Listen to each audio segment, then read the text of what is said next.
قرآن کریم میں اللہ رب العزت ارشاد فرماتے ہیں حسبنا اللہ ونعم الوکیل. کیا؟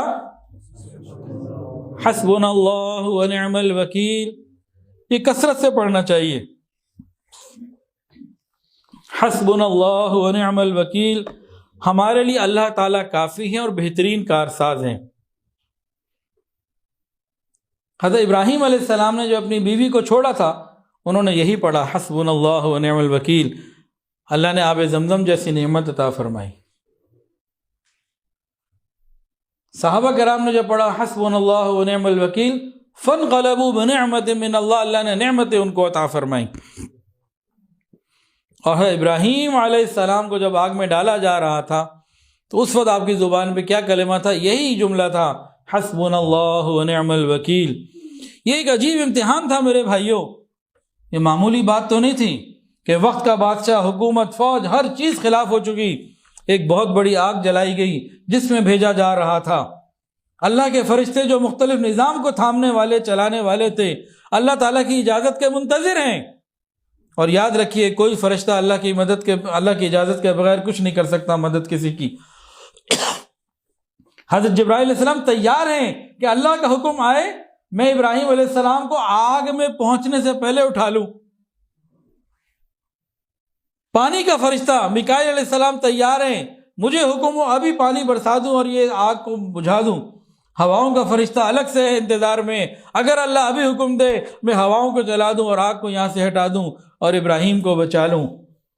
یہ سارے فرشتے اپنے اپنے پورے نظام کے ساتھ اس بات کے انتظار میں تھے کہ ابراہیم علیہ السلام کے لیے اللہ بھیجے ہمیں. لیکن حضرت ابراہیم علیہ السلام اس وقت جب کوئی زمین کے اوپر ان کا ساتھی نہ تھا، پوری حکومت مشینری جو ہے وہ خلاف ہو چکی تھی، انہوں نے نہ دنیا میں کسی کو مدد کے لیے پکارا، نہ آسمانی مخلوق میں سے فرشتوں کو کسی سے کوئی بات کی. جبرائیل علیہ السلام آئے بھی صحیح، یا اللہ مجھے تو جانے دے، میری تو ڈیوٹی ہے کہ لوگوں کی مدد کروں، انبیاء کی مدد کروں.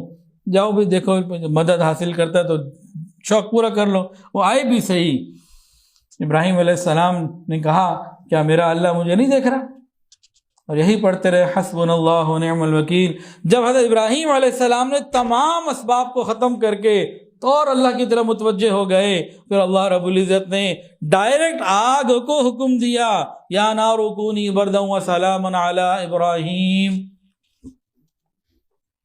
اے آگ میرے ابراہیم کے لیے سلامتی والی ہو جا. تو جب انسان رب کو پکارتا ہے تو پھر اللہ رب العزت خصوصی رحمت اور مدد کا معاملہ فرماتے ہیں. اللہ کو پکارنے کے لیے ایک بات بہت ضروری، فلا تدعوا مع اللہ احدا، فلا تدعوا مع اللہ احدا، اللہ کے ساتھ کسی اس کے غیر کو مت پکارو. ولا تدع من دون اللہ ما لا ينفعك ولا يضرك فإن فعلت فإنك إذا من الظالمین. اللہ تعالیٰ کو چھوڑ کر کسی ایسے من گھڑت معبود کو مت پکارنا جو تمہیں نہ کوئی فائدہ پہنچا سکتا ہے نہ نقصان. پھر بھی اگر تم ایسا کر بیٹھے تو پھر تم ظالموں میں سے ہو. کیا اللہ ہمارے لیے کافی نہیں ہے؟ الیس اللہ بکاف عبدا، کیا اللہ اپنے بندے کے لیے کافی نہیں؟ فلا تدعوا مع اللہ احدا والذین تدعون من دونہ لا یستطیعون نصرکم ولا انفسهم ینصرون. اور تم اس کو چھوڑ کر جن کو پکارتے ہو وہ تمہاری مدد نہیں کر سکتے، نہ وہ اپنی مدد کرتے ہیں. ہمارے لیے اللہ ہے، میں کسی اور کی ضرورت نہیں. وہ دن میں مانگے، رات میں مانگے، جب چاہیں ہم اللہ سے مانگے، اللہ رب العزت اپنی رحمت سے ہمیں عطا فرمائیں گے.